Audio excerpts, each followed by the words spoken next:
Ah, that's a lovely warm fire, Sarah. Thank you. The painting is finished. Oh, it's your favourite view of the river, the one you've been sketching in your sketchbook. Yes! And now it's scarred by the wanton destruction of a piece of history. Alexander Pope's exquisite home, dilapidated. The roof is falling in, and the windows are already gaping black holes. Why, oh why, Baroness Howe decided to buy the villa, only to destroy it. Some people calling her the Queen of Goths. After that awful Shakespeare play. But William, I thought the villa would be more prominent. You can barely see it. Well, I couldn't bear to dwell on its decay. I'd rather show the beauty of the river and the tranquility of the autumnal evening and the fading light casting its golden glow across the water. Sarah, you know how I find peace and harmony living in Twickenham by the riverside. I do. Those two fishermen, gently tending their nets and eel baskets. That could have been Father and I after a day's fishing. It could, and I would enjoy cooking a fish supper for you both at the back of the lodge. Are those the labourers that we spoke to a few weeks ago? Indeed. The very men employed by the Baroness Howe to pull down the villa. They'd just been putting up the scaffolding that day, if you remember. I do. I hope you like the woman leaning against the shepherd.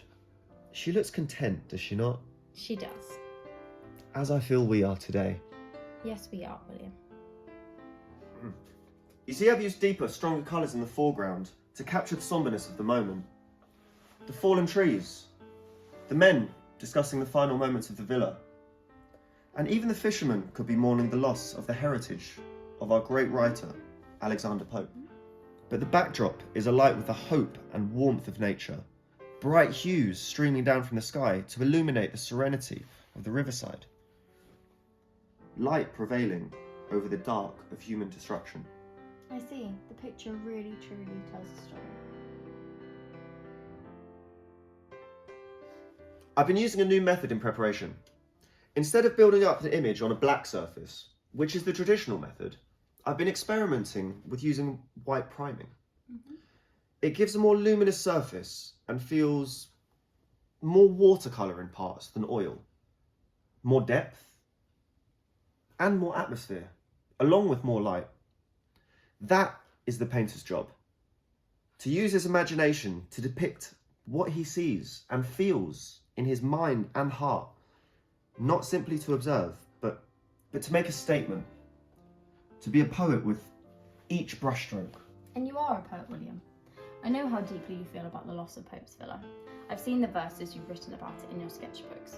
Shall we say a few while we're sat by the fire? Please. Ode lost to honour and sense of shame. Can Britain so forget Pope's well-earned fame?